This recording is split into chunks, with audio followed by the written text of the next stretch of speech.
CorpsStories, ordinary Marines, extraordinary lives.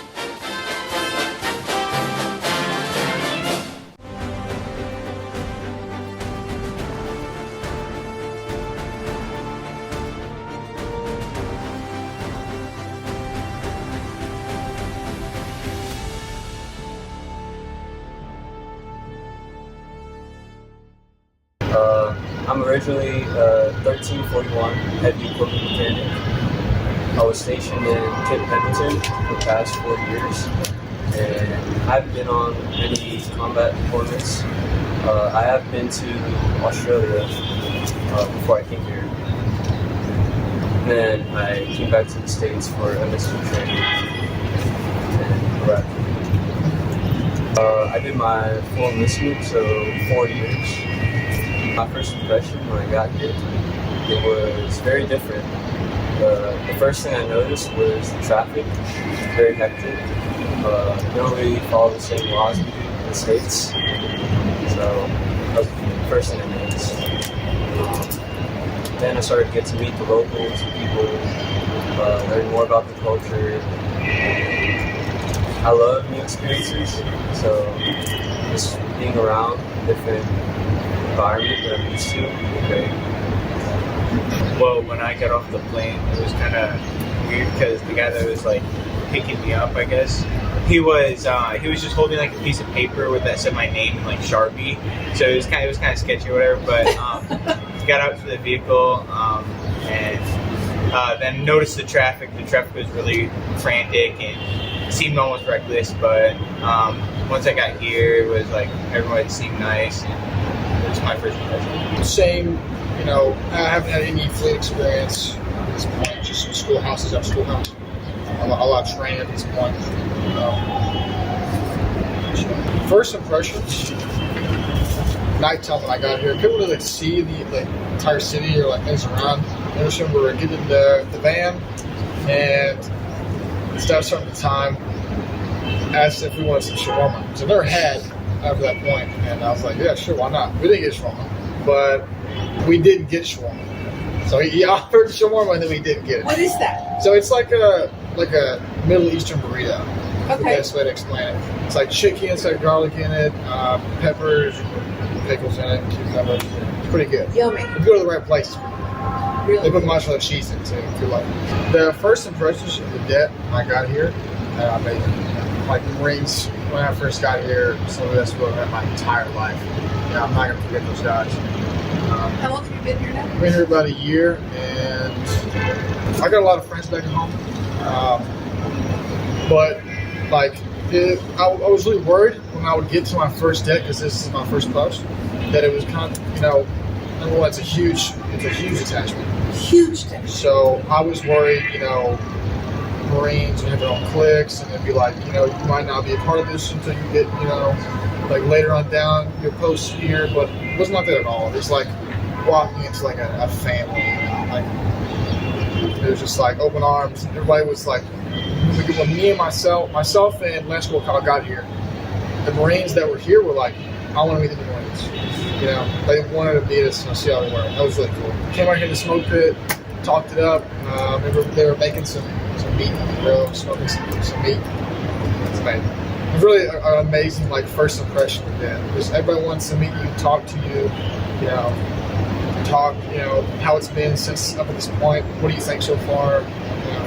So yeah, first impressions were definitely really good.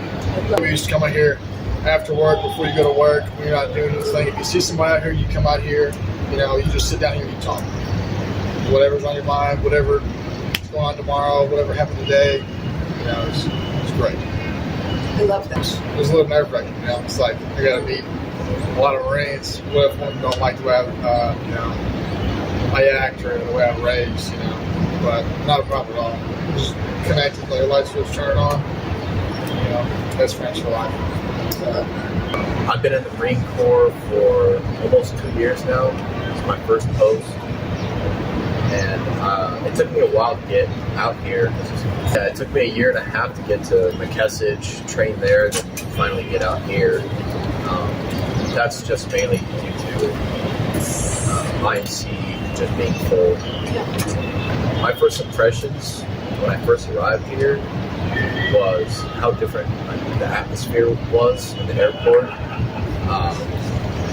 It was like controlled chaos, I would describe it.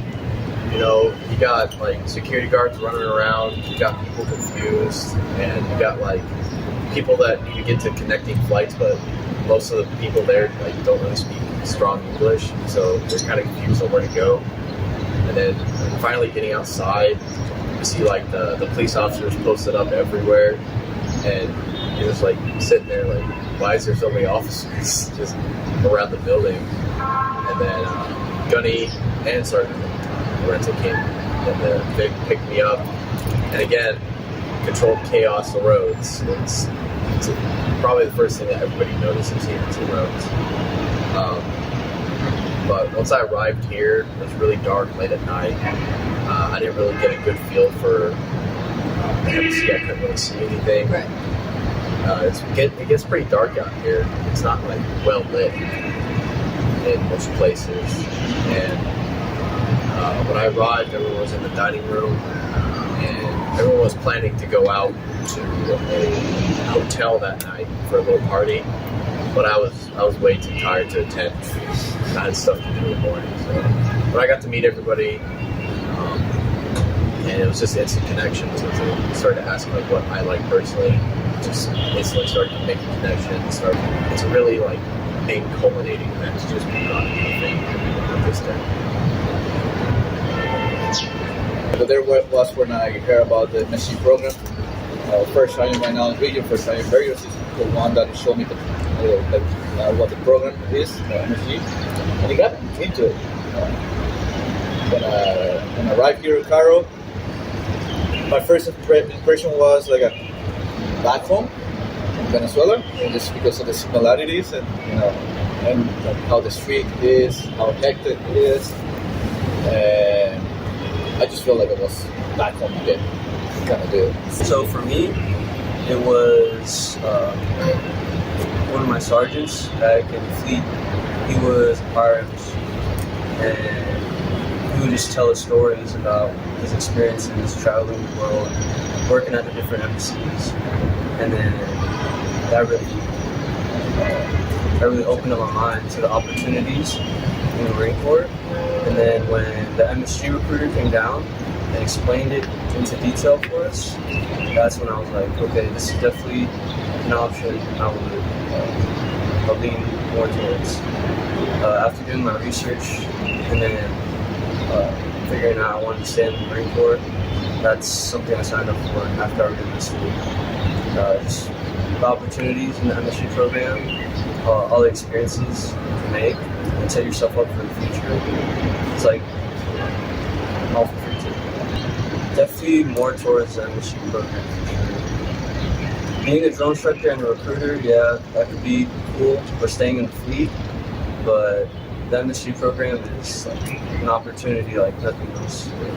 Well, for myself, I wanted to go into the military. I was always interested in going into the military.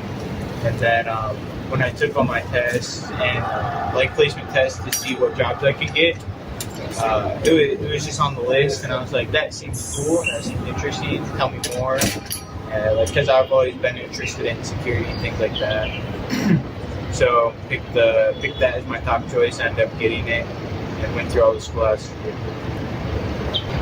So I actually had no clue what I was going to try. In high school, I knew I wanted to be, even before high school, I didn't know what. Originally, it was Army Combat Medic, because I love the idea of being able to save lives. My papa, who was in Vietnam, told me, like, you don't want that. I know what they go through. And I was like, you know what you're talking about. And I was like, man, whatever. Like, yeah, you've been to Vietnam, but like, I want to make a difference, And took his advice.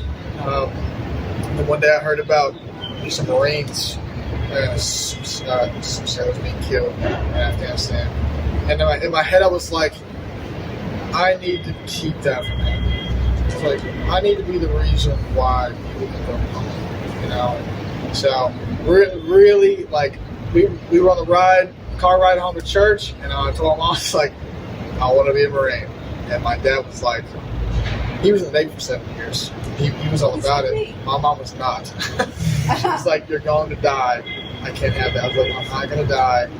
I'm going to be fine, you know. I was in math class one day talking about joining the military, and this kid overheard me, and his brother was a Marine, or is currently a Marine, and he was in the pulley program. So he was like, oh, perfect. I can get this kid to join, you know? So he's like, hey, I heard you were shooting Marine Corps. I was like, yeah, dude. You know? He was like, talking about recruiter. I was like, sure. I wasn't too, confident if I really wanted to make that big decision yet, but I said, might as well, you know? Don't really have a plan other than I know I'm going to the military after high school, so I was like, I'm just going to give it a shot, you know, see where this goes. Talked to my recruiter, kind of a great man. Exceptional friend, a great man. I told him, after I took my PICAT, I told my scores, what I'm eligible for. I was like, I want to be an MP, you know, because the Marine Corps doesn't offer a medical option. So I was like, I'll be in it. And that sounds like something I would like to do. Because, the main goal, if I wasn't going to be able to be in the military, was to be some kind of law enforcement. Because, I want to make a difference, right? I want to help. It's the main goal, So I was like, military police sounds awesome. Let's do it. He's like, okay. Didn't know I had to have my driver's license to be an MP. Because at the time, I was 17, and I took a while to get my driver's license. I was scared to get my driver's license because I didn't want to be killed by somebody else who's terrible driving. So, because of that poor decision, I wasn't able to be an MP. So the night before I was going to boot camp, my recruiter called me. He was like, Kevin, can't get MP, but we can get you MSG. It's like, what is that? He goes, you go around the world protecting embassies, you'll love it. I was like, all right, let's do it. You really trust let's do it. Really trust him. Yeah, I'm glad I did. Why boot camp was, I would say, harder than MSG school is because it's that kick in the rear. You're not really prepared for it. You can prepare all you want for boot camp, but you are not going to be ready for it. The MSG schoolhouse, the hard part about it is be the best. Be the best the Marine Corps needs you to be. Because you're competing the whole time there. Because the Marine Corps loves competition. Yeah. But boot camp, hardest thing. MSG schoolhouse, 100% very difficult. But I know my rules, what I'm supposed to do, what my left and right lateral limits are. So it's not like brain jogging, So, but definitely it's hard. Now, MSG schoolhouse is not easy. And it's made that for a reason. Because not everybody can just come out here and play games. Very, very delicate, hard work to do. So it takes a different kind of mental stability and fortitude to come out here, stay very long periods of time from your family and your loved ones to protect others' family and loved ones. So something I hold very dear. So that was how I I took the PICAT after talking to my recruiter. He showed me all the options that I qualified for, and he was just going down the list, and MSG was one of the more higher ones. And, for me, joining the Marine Corps is more of a personal and very big accomplishment for me because I didn't want to go down the same road my family should have. I take this job to heart because I'm not going down the same road my mom, my dad went down. So I didn't want to go down that same road. So I'm proving to everyone in the family that I'm not going to do this. I don't want to do this. So it's a very big accomplishment for me to qualify to be out here as a Marine security guard, to have a clean record, clean mental stability, and jump through boot camp, jump through IMC, and jump through MSG Quantico to get out. You know, I could have like gone to college or something, but that was just too normal. And I've already broken some of the bad habits. You know, my dad didn't graduate high school. My mom didn't graduate high school. I graduated high school. And I graduated in all these other schoolhouses. And now I'm out here guarding an embassy in a separate country for 2 years. And it's held in such high regards. It's kind of rare to see in other Marines. It just feels like I've been doing a lot of good. First thing that when I joined was going to college in Miami. There's this guy on dress blues. I walked by first time the same day. I walked by him 3 times. First day I said, oh, okay. Get back to another class. I see him again over there. The third time I said, you know what? Let me ask him. And he told me, hey, why are you not trying us? Just come see me at the office. Went to his office and he got me to sign. When I told the notice to my mom, she was like, what? Same thing. What are you gonna do? No. I'm working a very admin job. Artillery. Then she just like calmed down. She saw what I was doing, how the process is going forward. 4 years passed by. Sitting down with the career planner, and I wasn't ready to get out. I wasn't ready to get out of the Marine Corps. I said it was like I wasn't ready. Like I still have like that part of me that I needed to complete something, and it was my first 4 years was that, like getting back to the country, like this country that opened the arms for me. And now this other 4 years that I signed off was for me, for my future. I was trying to sign up for CID, Criminal Investigation Division in the Marine Corps. I didn't met the qualifications, so that's when I met our first sergeant, and he showed me hey, it's MSG. You can try go for this. The only thing is, if you're trying to look for build a family, you might be able to do it at the end of your career. And then I was, you know what? Why not? So, at that time I was 26 years old. I'm 28 right now, and I think it was one of the best options that I did. I never have a clue. This MSG is like a hidden gem. Like nobody knows very well what's going on, or what we do. And just being here, see how the Department of State people see you, like how they say, oh, Marines now. I think we're blessed to be the ones to protect the embassy, as well the HMX-1 group. They're blessed to transport the president. I think we're one of the few. Just my interest in law enforcement and military, and I will give some credit to my love for video games as well. Do share. Certain genre, FPS video games, they help me critically think in certain situations where you might have to use force or move as a team. In that aspect, it's definitely helped.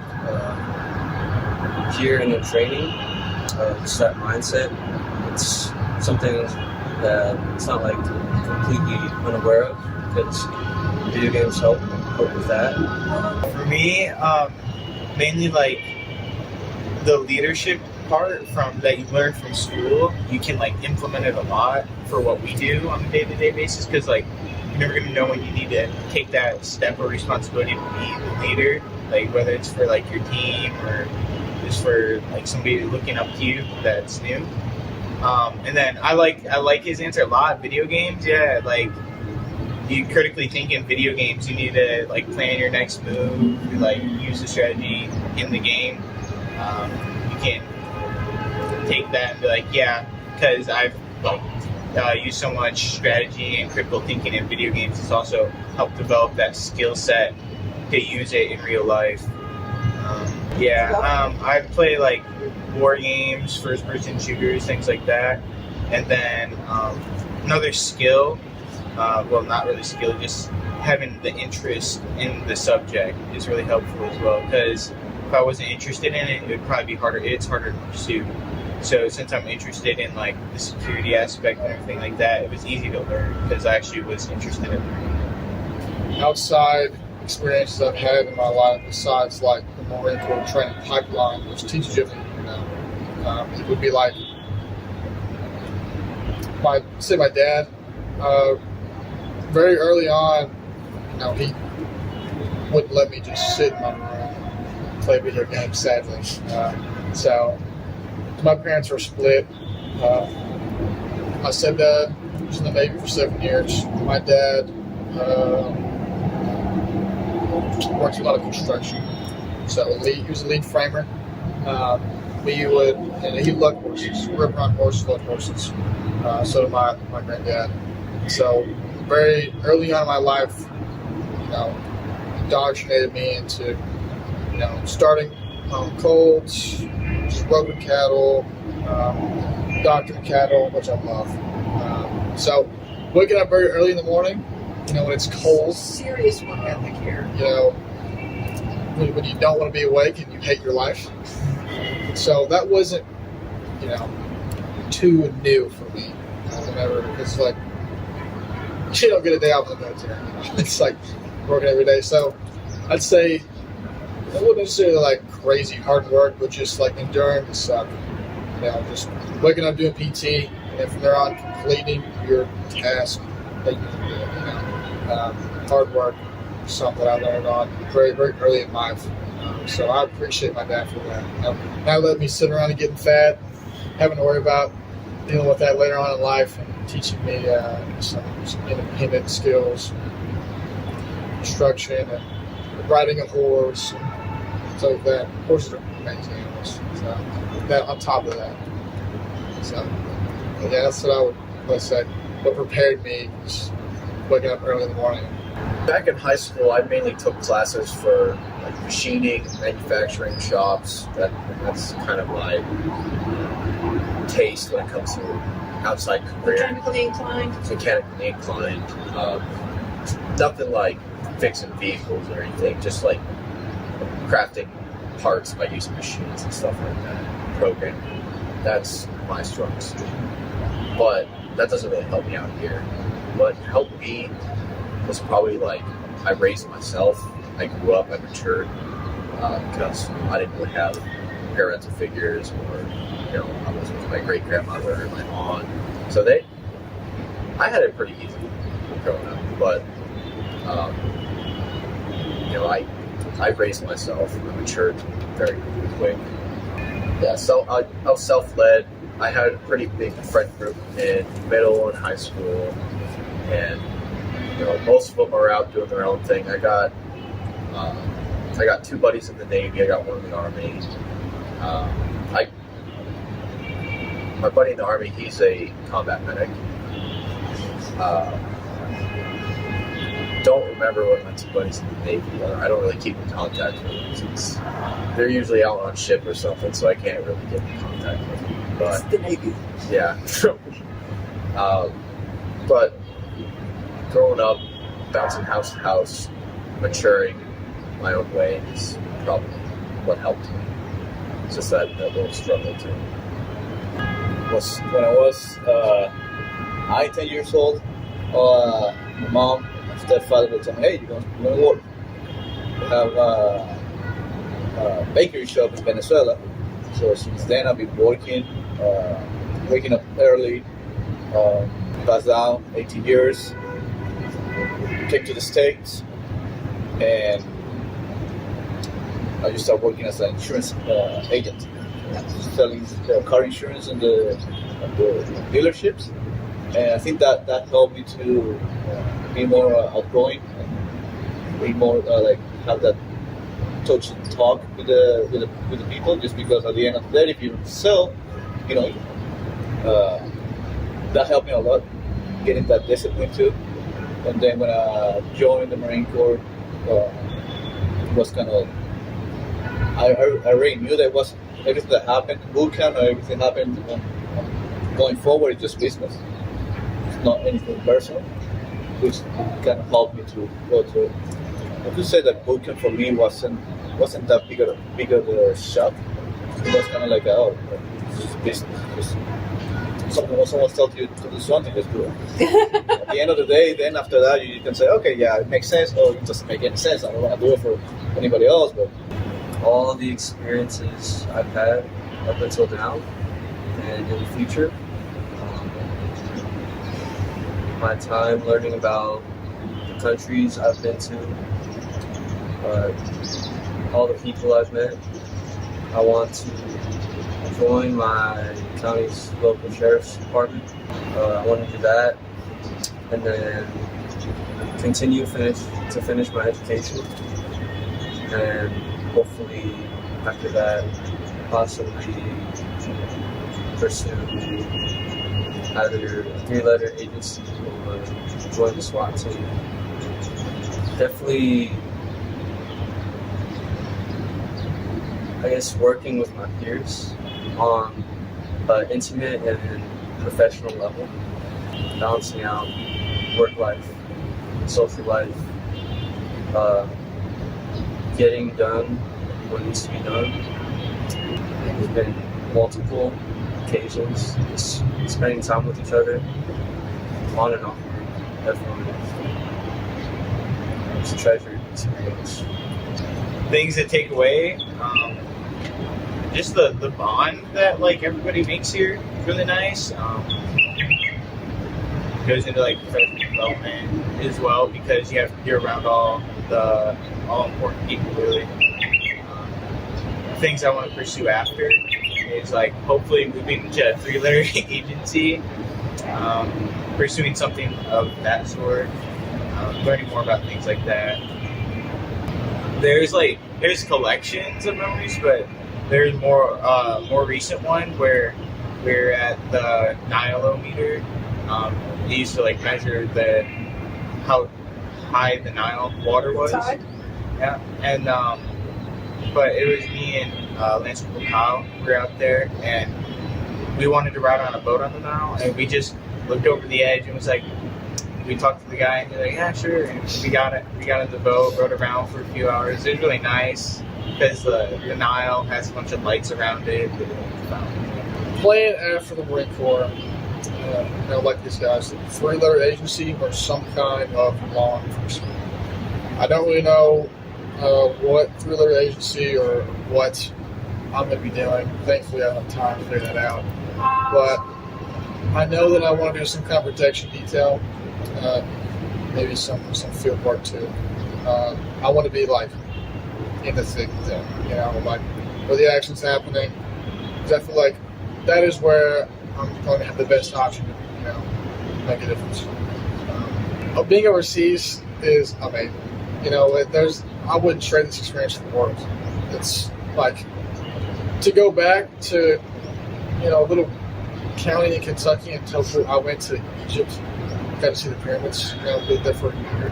That's like, guarantee you, like nobody in Kentucky, in that little spot where I came from, has ever even thought of going to Egypt. One thing I can take away from Cairo and this debt in particular, there's more than one thing, Say play a big thing, just Cairo in general, especially since I've been here, I've learned how to protect myself. Protect especially the ones that I love, my brothers in arms. Because, a warrior never forgets what he's fighting for. So, I can take the skills that I've learned, from being here and apply it anywhere in the world. Because you never know what's going to happen. Everybody should have the ability to protect yourself. Another one is leadership. I've learned how to lead, take charge, speak up, take the first step. That's what I really like the most. Because every Marine should be a leader. That's what we strive to be. It's when one goes down, the other can stand up and lead. When a leader falls, the hero rises. So, but Cairo specifically, one thing that I remember, I've been here so long, it's like all a fade in my mind. I said the first memory is just anytime something was actually like possibly happened to you. So I'm not gonna go too in detail, but you know, the first time that we actually had to react and respond to an issue, I was ready to, you know, give my life in that moment for the ones around me. Never gonna forget those moments, especially because like I was the team leader of that squad, so I knew that I had to make the right decisions in the exact moment that I needed to ensure the lives of my Marines I'm in charge right now stays intact, and so they don't have to worry about their family. You know, oh, is he gonna be okay? You know, is he gonna come home? So that really stands up for me. Just in that moment, you know, this might be the last nice day on earth, but I'm fighting for, you know, what I love and what I stand for. After the Marine Corps, for me, probably gonna just finish up my college, and after I'm done doing college, it honestly depends on how I'm feeling. I might go back to the Marine Corps, or just go on to go work for a machine shop, or just a company that needs a chemical engineer or engineer, CNC engineer. That's what you're going to study. That's what I'm going to study, yes, ma'am. And something I would take from my experience and apply it to my life in the future from Cairo and from my future post to come is the work ethic, the leadership, and just the overall just work environment, just to get things done, get done with the job, finish the day off strong, and come back and do it again.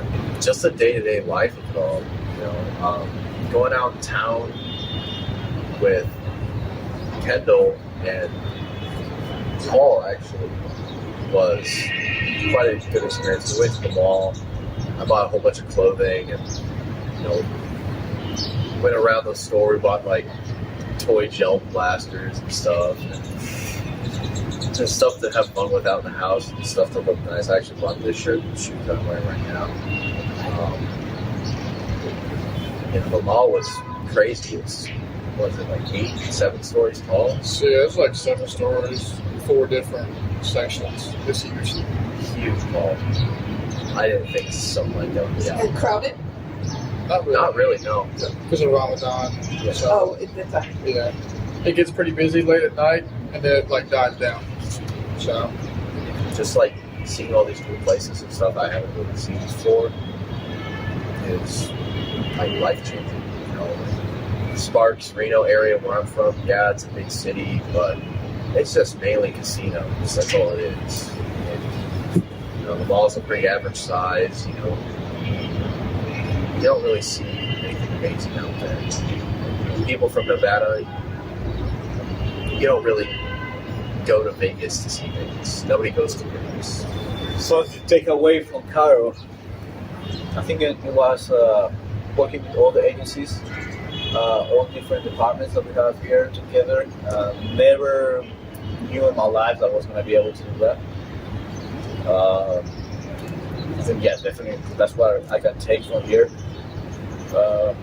Also the memories, a lot of memories. I never thought that in my life I was going to be in the pyramids, Cairo, Egypt. So that's a big move. And after the Marine Corps, I don't know yet.